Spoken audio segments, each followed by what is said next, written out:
troisième et dernière vidéo sur les vertus de l'ail. Et oui, il y a tant de choses à dire sur l'ail. Je vous mets les liens des 2 vidéos précédentes en description.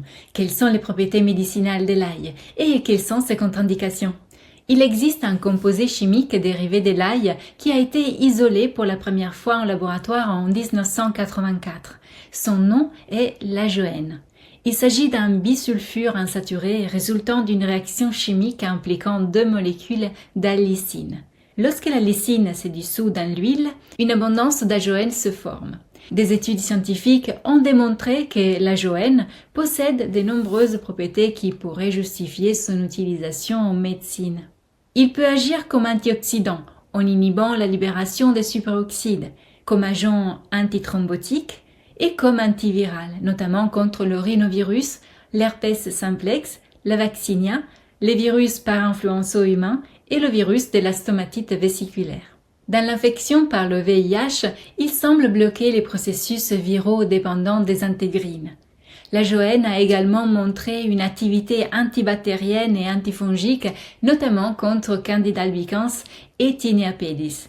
Il a été étudié aussi comme médicament potentiel pour traiter la leucémie myéloïde aiguë et il semblerait réduire la taille des tumeurs dans le basallium.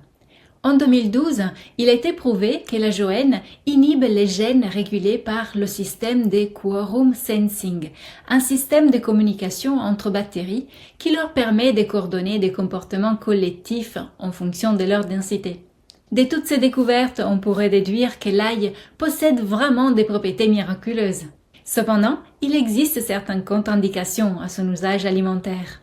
En effet, lorsqu'il est consommé cru, il peut aggraver les symptômes de la gastrite, notamment en favorisant une hyperproduction d'acide chlorhydrique, et peut également exacerber les ulcères duodénaux.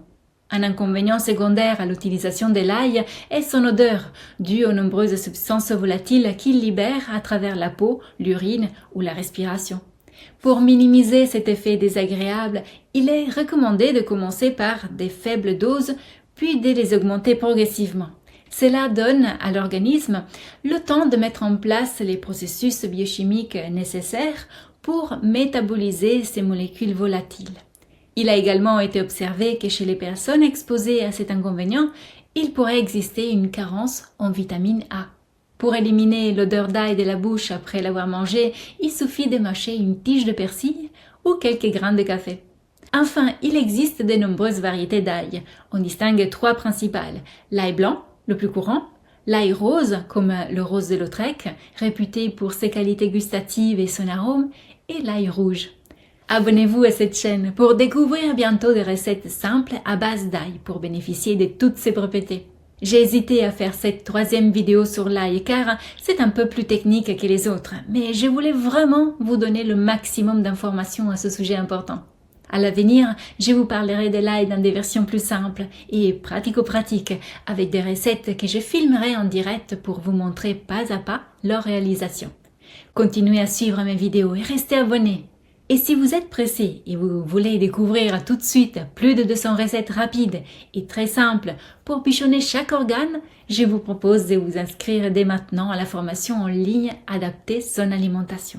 C'est un parcours alimentaire entièrement personnalisable pour apprendre à ajuster son alimentation selon son âge, son style de vie et les moments de la journée. Pour plus d'informations sur cette formation incroyable, suivez le lien juste en dessous de cette vidéo. Je vous dis à demain pour la prochaine vidéo et d'ici là, souvenez-vous qu'il est toujours le bon moment pour prendre soin de soi et de son assiette.